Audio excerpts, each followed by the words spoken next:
Hello,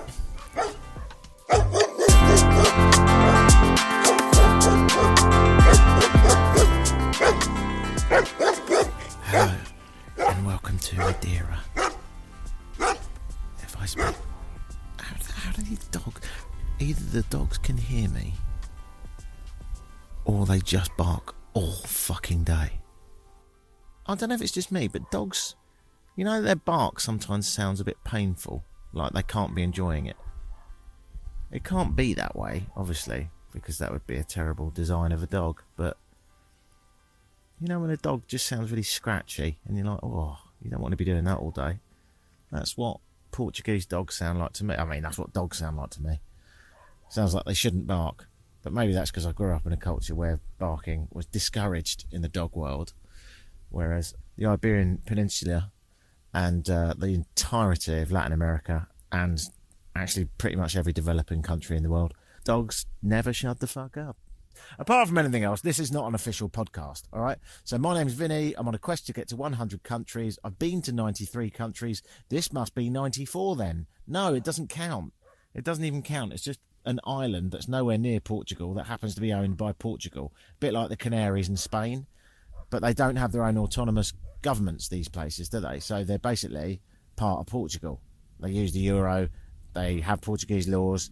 They've got Portuguese flags. It's Portugal. It just isn't really that close to Portugal, which is good because it's really hot and it's sunny and it's beautiful and it's January.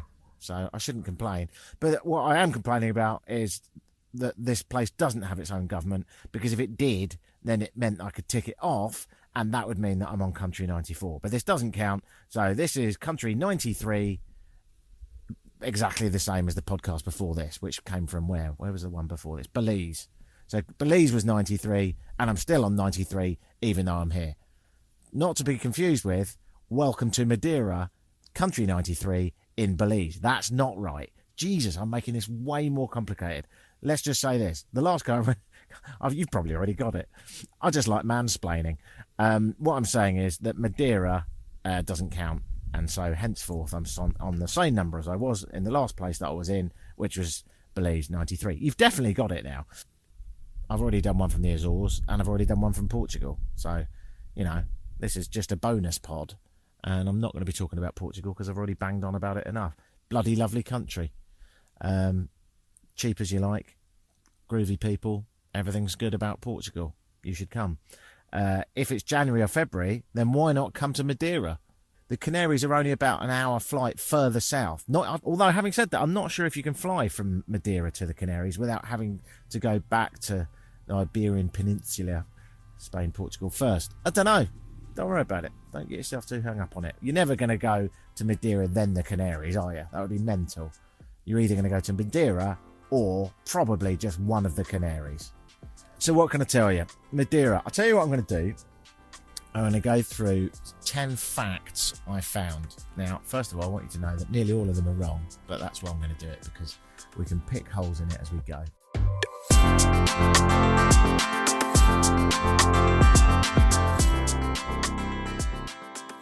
This came from a cruise line. Now, I never cruise anywhere, not even the occasional gentleman's toilet. But I did like this. So it's from Ambassador Cruise Lines, and it's 10 facts you didn't know about Madeira. And I'll just read them out and we'll go through them. And along the way, you can learn where I am. But let's give you a quick picture before I do that of what I'm looking at. So I've got my sunnies on. I am leaning on my crash helmet, sat on some stairs, huddled next to a wall. And the reason I'm next to a wall, I just want to be out of the wind, really. It's quite windy, as you would expect from a very small island stuck in the eastern Atlantic. Nearest landmass, Morocco, or nearest really big landmass, Africa. There you go. And as I look out, it looks like God himself has picked up loads of little white houses and thrown them on a mountainside. And they've spread out quite nicely as they've rolled down the hill, and some have settled themselves quite beautifully perched on the end of cliffs, looking lovely in their grandeur, reflecting the sunlight back out into the world. The dogs are quiet. The reason there's dogs is I'm between two of those lovely houses, and both have dogs running around in their backyard. But they can't see me, and I think they got bored, so I think we're all right now. There's a sea of green, and where there isn't grass, there's palm trees. And where there isn't palm trees, way higher, as you look way up into the mountainous area of this island, you'll notice pine trees. Like the Canaries and like lots of little islands in the middle of nowhere, it's essentially a microclimate, microcosm of a broader and bigger place. You know, the higher you get, the more pine trees you get. When you get to the north of the island, it tends to always be raining, particularly at this time of year. Found that out yesterday. 3 hours on a motorbike, drenched in the pissing rain. Oh, isn't it lovely to be on your holidays? But here on the southern portion of the island, the sun is absolutely glorious, and that's why I'm staying here today, because I don't want to get wet again. Yesterday I got so wet that my nutsack got wet. There was a little puddle nestled around my gentleman's privates of rain that slowly nestled its way back. And you know that feeling, gentlemen, when you walk into the sea and your gentleman's area retracts? That's what happened whilst riding a motorbike. So the one time in your life you'd think, oh, it's going to feel really big and heavy, and because I'm a real man, with a beard and on a motorbike. But actually it retracted in a position that can only be described as small boy. So that was... I don't think we need to elaborate on this anymore. Let's just say all of me, got very wet on a motorbike yesterday. So yeah, I'm looking out over green and beautiful white dotted houses, some vines. They make wine here, the famous Madeira wine, very sweet.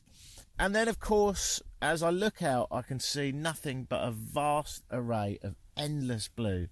And as you look far out across the horizon, you see the sun making patterns on the seascape, projecting around the very occasional cloud, and lots of dappling light shimmering off the ocean surface. It is beautiful, it really is. And I wonder if the local residents, all 250,000 of these islands of Madeira, appreciate the majesty that they have before them. I don't know. I thought it might be a little like the Azores, more forgotten, poorer. But that's not true at all. No, this place is very developed, and the roads are absolutely incredible.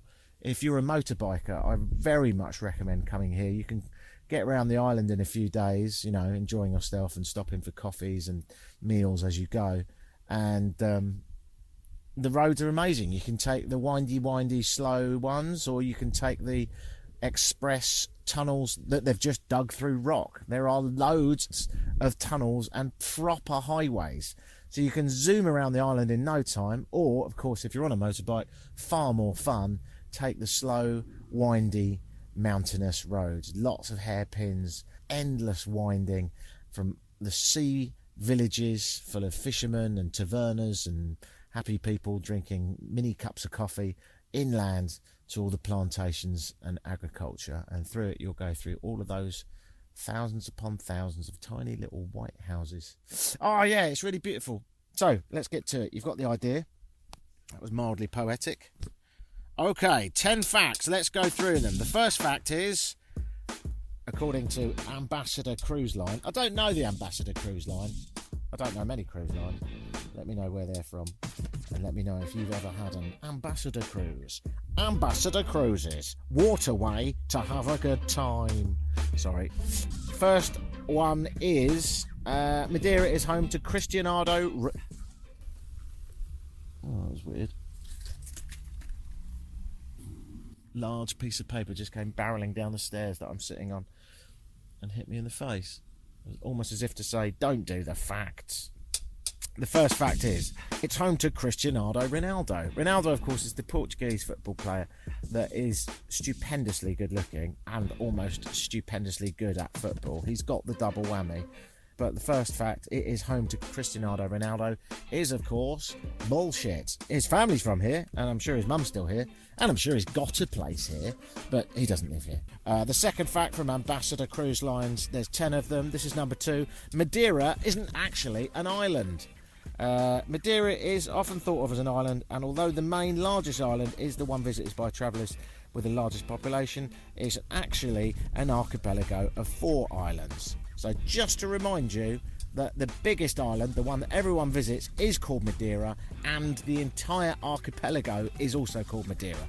Madeira is this island and is also the archipelago, the whole bunch of islands. Okay, the cable cars lead nowhere is fact 3. Yep, here in Madeira there's some cable cars, they lead nowhere. That's not entirely true. Everywhere is somewhere.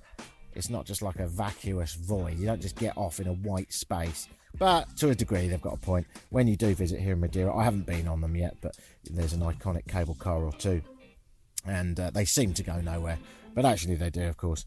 They go up to access the flat fields that grow produce. So, cable cars lead to nowhere. Only that's not true. They lead to agricultural fields. What have we got so far? I mean, I don't want to take the piss, but it's just wrong on every count. It's home to Cristiano Ronaldo. It's not. Madeira isn't actually an island. It is. The cable cars lead nowhere. They do go somewhere. Sunrise and sunset is a celebration. Due to the amazing weather in Madeira, you can almost guarantee a spectacular sunrise or a sunset. This is something that the locals take with great pride in celebrating, says the article. The stunning landscape, red, orange, pink hues, don't describe a sunset, we've all seen one, are really nice and good for photographic opportunities. Some of the best places to view the sunrise or sunset in Madeira are on the south coast. Of course they are. That's where the sun tends to shine a bit more. Well, I've looked into it. The sunrise and sunset is a celebration is not entirely true. No more so, as far as I can see, than Tenerife, Gran Canaria, the Azores, or even anywhere in the Balearics. I mean, it's not like all the locals come outside and bang pots and pans when the sun goes down, like we all did for the NHS workers. Madeira is closer to Africa than Europe. Well, obviously, so are the Canaries. Yeah, whatever. I mean, it's not wrong, but cheers. Madeira Day is celebrated every year on a date. And I won't tell you the date yet. I want you to imagine it. When might it be? No, not quite. Yay! Well done for 1 in 365 of you that got it. It's July the 1st, which is having lived in Canada, is also Canada Day. So Madeira Day is celebrated on July the 1st, the same as Canada Day.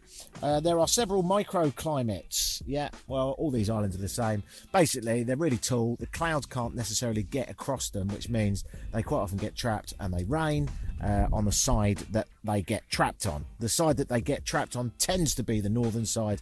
And Tenerife, for example, is the highest mountain in Spain. That's not that far from here. All of these volcanic islands are crazy high because they're old dead volcanoes, so they tend to have their own weather systems.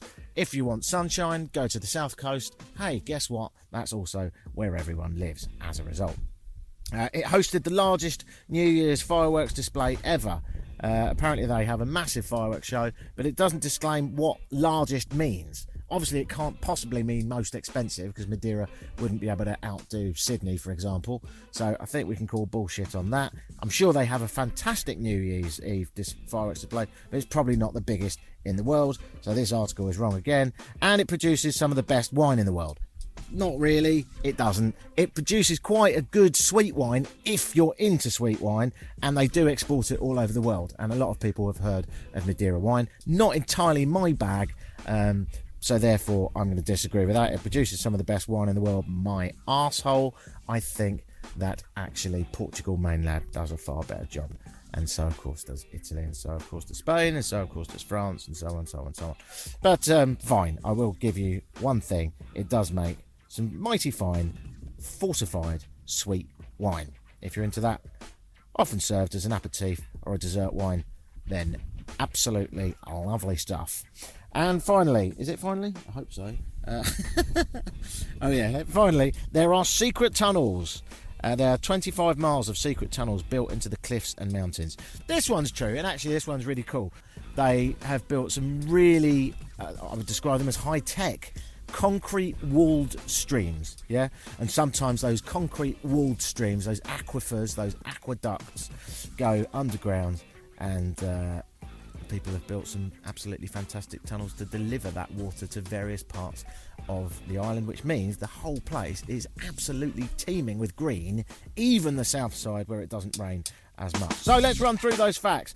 It's home to Cristiano Ronaldo. It's not. Madeira isn't actually an island. It is. The cable cars lead to nowhere. They don't. The sunrise and sunset is a celebration, no more so than anywhere else that's an island. Madeira is closer to Africa than Europe. Whoopity-doo. Look at an atlas. Madeira Day is celebrated every year on July the 1st. I didn't know that. Thank you very much. There are 6 different climate zones. I won't go through all of them, but basically it's a microclimate of Greater Europe, although it doesn't snow here, obviously. It hosted the largest New Year's fireworks display ever, and often does. No, it doesn't. Makes some of the best wine in the world. Not really, unless you like really sweet wine. And who really likes that often?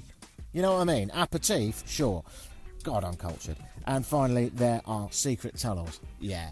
Hopefully, Ambassador Cruise Line will put up online a letter of apology. Now, I've pointed out that nearly everything they said about Madeira is bullshit. But, actually, I quite like them because it was a good way of exploring what is true about this and the other islands of Madeira. So, I am in the island, on the island. When does on become in, by the way?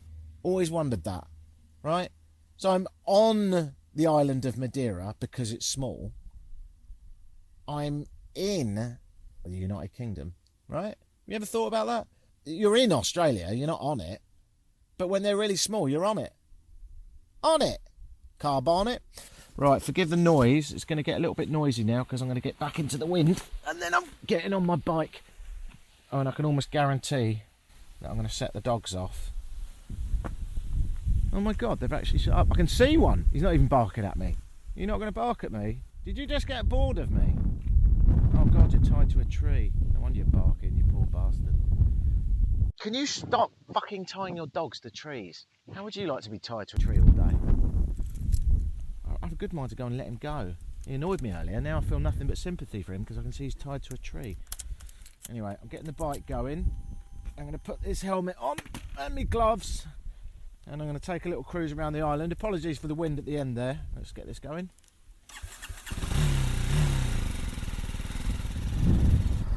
Quick nerdy bike point. If you are going to rent a bike, I've got a BMW 310, which is quite nice. It's a GT 310, if you're into that kind of thing. You definitely need more than a 300, and I've only just done it with a 310 because the hills are mental, and well, basically, it's just not going to get up them with any fun at all unless you've got over a 300cc engine. So if you can get a 750, or if you're a big fella, I'm not, then maybe 1,000. But yeah, this BMW is cool. I'm enjoying myself here in sunny Madeira. Oh, he's off. There we go. I did wonder when you were going to go. Yeah. All right, mate. Look, I feel for you, man.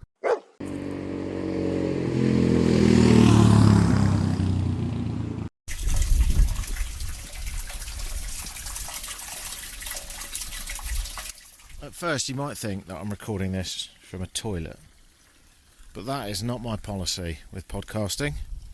Just friends, and even then I don't tend to venture into the difficult realms of number twos. Oh God. In fact, I couldn't be further from a toilet. Actually, I definitely could be further from a toilet. I mean, there must be places in Antarctica that are literally the furthest you could be from a toilet.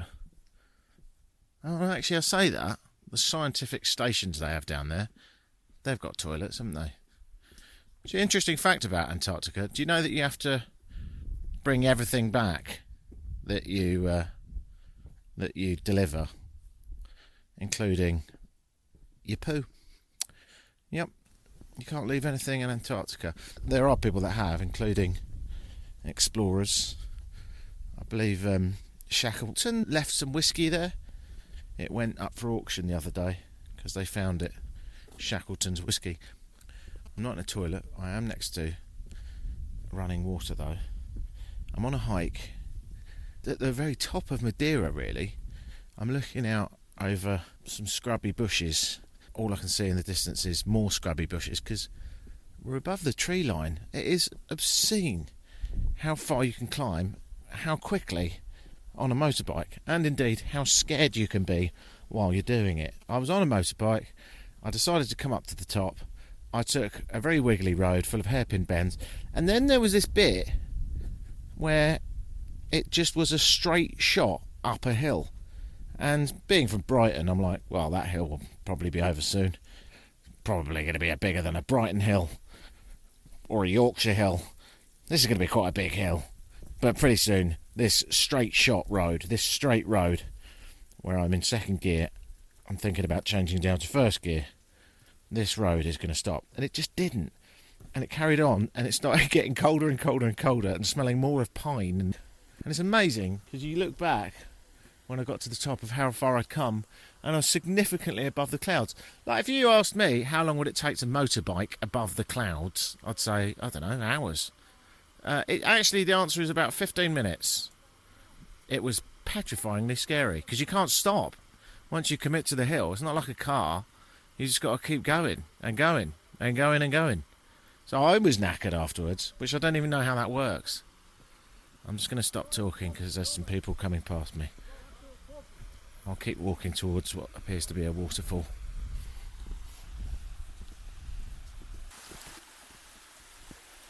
Oh, it's beautiful. Oh, epic. So even though I'm above the tree line and above the clouds, I'm next to a very fast flowing waterfall. So where's all this water coming from? I hear at least one geologist ask. Where's it coming from, Vinny? Well, I'm glad you asked, and I'm sorry to hear about your throat infection. I'm told that it all comes from some springs.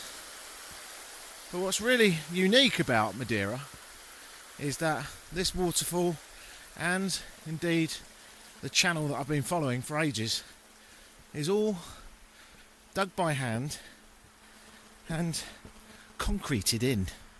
And there's hundreds of kilometres of hand-dug streams called levadas all over Madeira. It ensures that Madeira is the place where you can grow anything you want, from vines to palms. There's a lot to be said about the historical fortune of this island due to some clever engineering and these levadas. It has been agriculturally rich long before tourists like me started arriving. Hang on, I've just swallowed a mozzie. Oh, yeah. What's he doing up here? I was slightly lied to you yesterday when I was taking the piss out of that top 10 list of things. I have to mention that now, looking back at it, one of them was true. There are secret tunnels all over Madeira, and they were built for the people that were building these levadas, right? So if you're having to pour concrete up a mountain, you've got to get to that mountain, and sometimes the easiest way to do it is to cut through that mountain. So there's some hidden-ish walkways, tunnels. What does all this mean? Well, it means it's just one of the best places for hiking you could possibly imagine. Once you've done your hike, you can head down to the beach and have a cocktail. So it's a really cool place, Madeira. It's really grown on me a lot. And I'm not a massive hiker, but wandering along next to this levada is so appealing to people like me that aren't massively into hiking, because the beauty is you cannot get lost. It's just a hand-dug channel of water that's been concreted in, that occasionally there's a little gate that delivers water down to a agricultural field, but most of the time you just keep going back to where you came from. Just randomly pick one of the levadas and I haven't seen any tourists. Really good. It does make me think that the best way you could enjoy it is to be an insect on a leaf. If I come back as a grasshopper, an adrenaline-loving grasshopper, this is the place for me. Get myself up to the top, which might be a bit of a challenge as a grasshopper. So actually I might not come back as a grasshopper. I might come back as an ambitious wasp. Right? Get yourself to the top, easy now. Right? Then build yourself a little sort of lily pad number. Turn the edges up, and you're going to have the best time ever. A lot of it is going to be adrenaline as you tackle the man-made waterfalls like the one I just walked past. Or, and as you can hear from the channel now, things are chilling out a little bit, you could just bob along smoking a wasp reefer. Do wasps smoke weed? Actually, thinking about it, I know that bees are massively into smoking because that's the way you control them, isn't it? If you want to relax a bee, the best way to do it, to make sure you're not stung and they don't go absolutely apoplectic, blow some smoke at them. I'd like to come back as a wasp on the island of Madeira, and I'd like to make great use of the hand-dug channels of water for my own recreation whilst smoking a wasp doobie. Walking is very good to increase the amount of inconceivable bullshit that I can come out with. In conclusion, let's move that last bit aside, because apart from anything else, it was just fucking weird. Madeira, extremely beautiful, amazing place to motorbike, really quite special.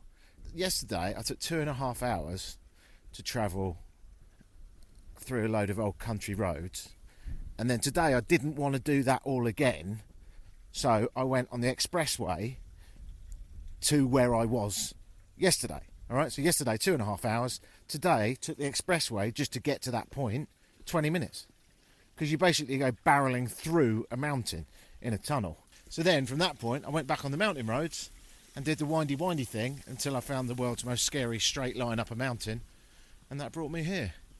I wonder if anyone's listening to this in Madeira years later thinking, that's all very well, but where the fuck do I find these roads? I don't know, mate. I don't know. Somewhere in the southeast corner. Look at the windy bits up there. Now look up a bit, north a bit, the Levadas, where they all kick off and all the tourists go. I'm there. I think that's really nailed it. Anyway, hiking's brilliant. You don't need all the right gear. Hikers are weird, aren't they? Like, every now and then I walk past someone and they've got the Gore-Tex and the poles. A child of 3 could do this. There's absolutely no need for all that gear. I'm wearing a motorbike jacket, a pair of jeans, a t-shirt, and the old trusty Timberlands. Side note on the Timberlands, by the way, they are the boot of choice for the light traveller. You can wear them on a bike, you can wear them on a hike, you can wear them at the beach. You will look like an absolute fucktard, but you can wear them on the beach. My policy is I'm never going to see these people again.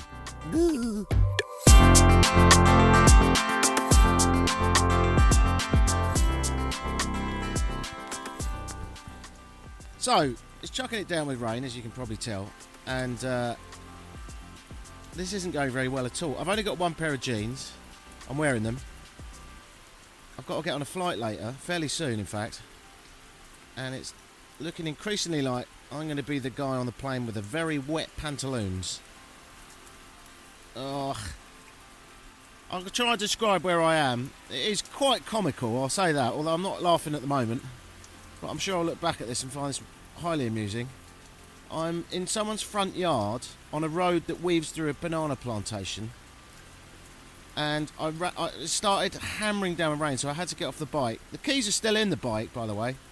And I've just realised the lights are on, so if anyone wants to steal it, they can. But I'm not going back towards it. It's only about 20 feet away, but it's staying where it is, getting very wet. I am in someone's front yard, and this person has got a lot of large sheets of foam, yeah, dirty, minging, rank foam, and that foam is just sort of strewn about over a load of crates, and I haven't actually looked at what's in the crates, but I assume bananas, being that I'm in a banana plantation. So imagine a man wearing a very bright orange jacket and a motorcycle helmet perched on top of his head, and then on top of that helmet is a large, very large piece of probably 6 foot by 4 foot foam.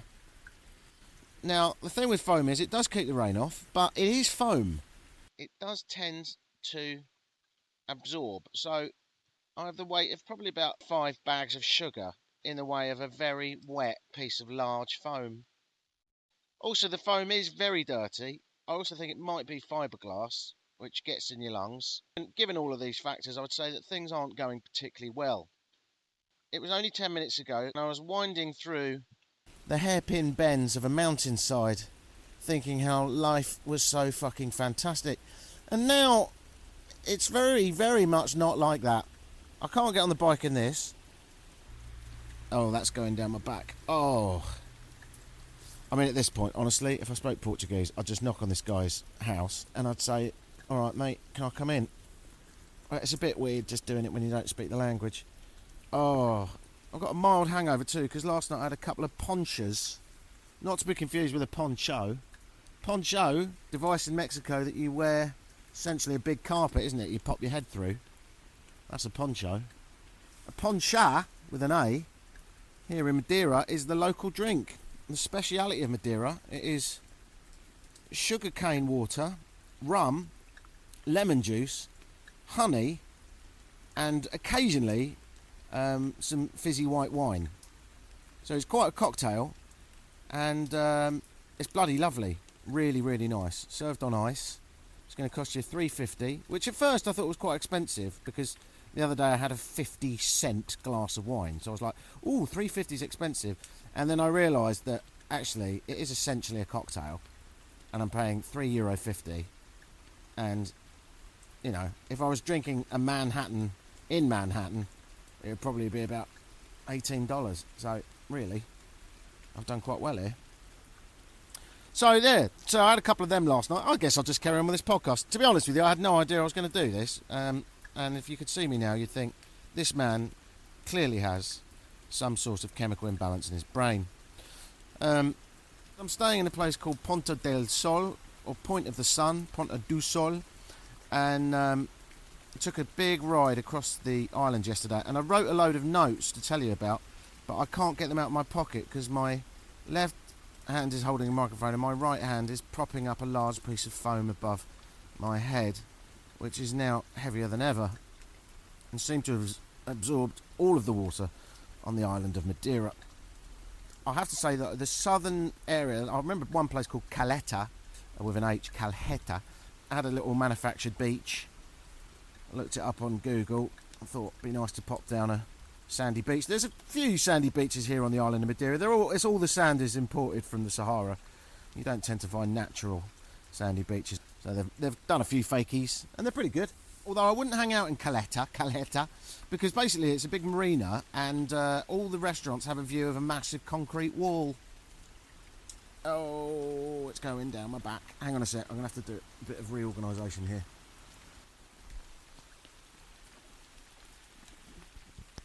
Oh, fucking hell. Hello there, this is Vinny a little bit later on. Well, about a week and a half later, actually, from London. And, yeah, sorry about the rude interruption, but basically, that equipment all went very wrong. As you may have detected there, I was stuck on a motorbike, well, near my motorbike, in a banana plantation with a large foam mattress thing covering me. Well, that filled up with water, and then it started leaking down my back. And then I realised that it was never going to stop raining. And then I thought, right, well, I'm already wet through anyway, like swimming pool wet. So I walked over to my motorbike, and it was at that point that all my equipment went wrong. My phone died. And, yeah, I later on had to spend €140 fixing it all. So that didn't go very well. Such is the price of fantastic broadcasting. It was quite good fun, actually. Well, what are you going to do? I do find myself in these silly situations, and I wouldn't change it for the world. If you're a millionaire, however, and you want to make a donation, you can go to vinnywhite.co.uk and chuck me €140 to make sure these podcasts keep happening. Don't worry, they're going to keep happening anyway. But if you want to, I don't know, alleviate that terrible wealth that you have, then I'll gladly accept your wonga. So let's wrap up what I was going to say, and let's do it a little bit more concisely than I would have done at the side of the road in a bit of a flap. I suppose, really, when it comes to Madeira, I'm not there now, and I miss it. London's a bit grey by comparison, but Madeira is a great place to go. I'm not sure I realised how special it was until I went out in London yesterday and bought a coffee, and someone wanted £3.50, even though it was in a styrofoam cup and it was shit. But, you know, I'll get over it. No, I won't! Actually, maybe that's my first tip, is buy all the coffee you can, put it in a flask and bring it home, because it's still cheaper than your home country. And if you live in Norway, don't ever go back. Yeah.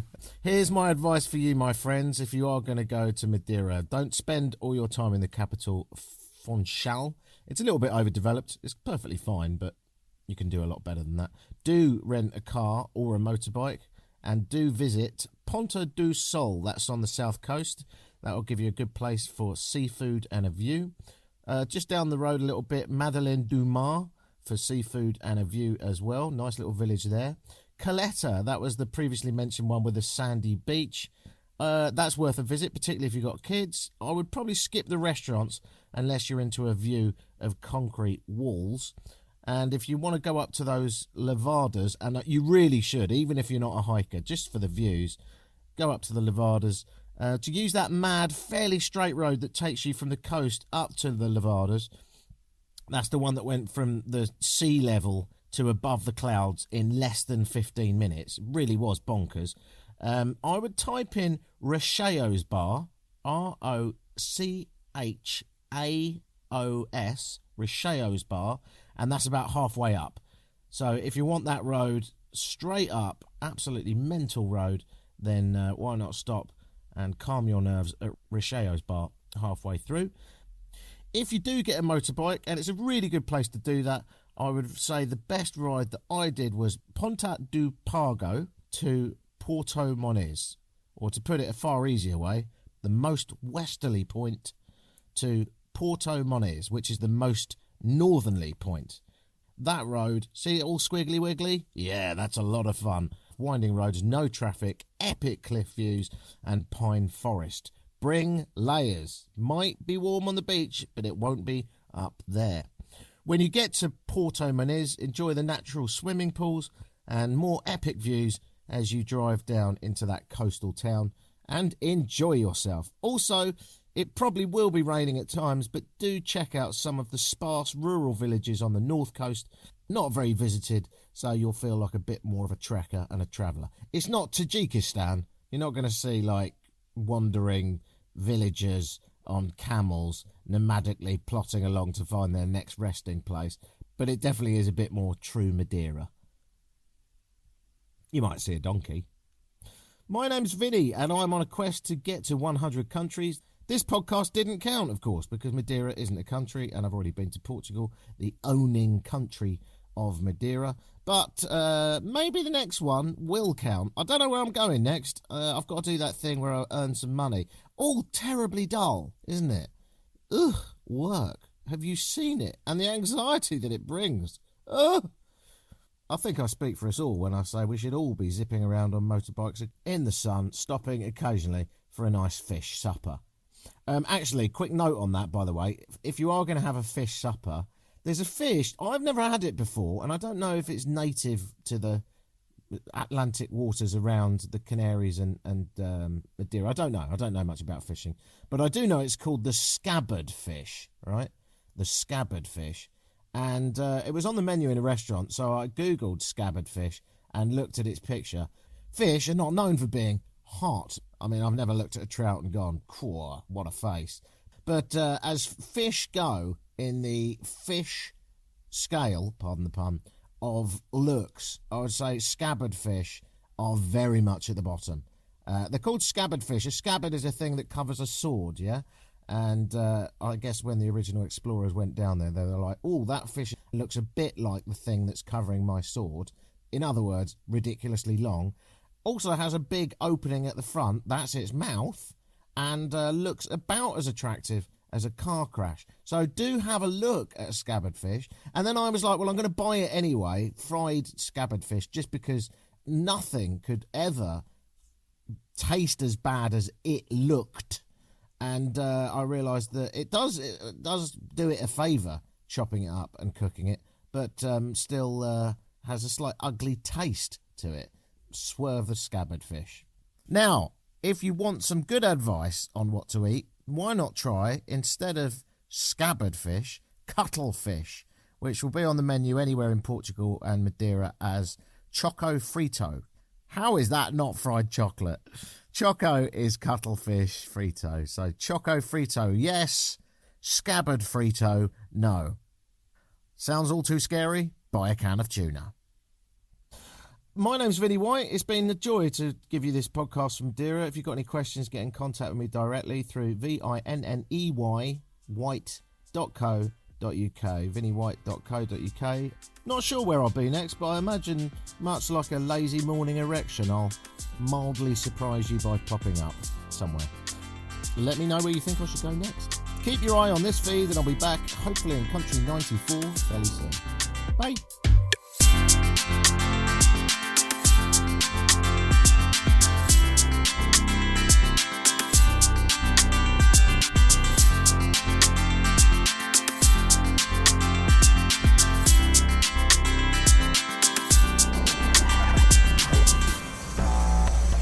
This was mixed and produced in the UK by WeMakePodcasts.uk.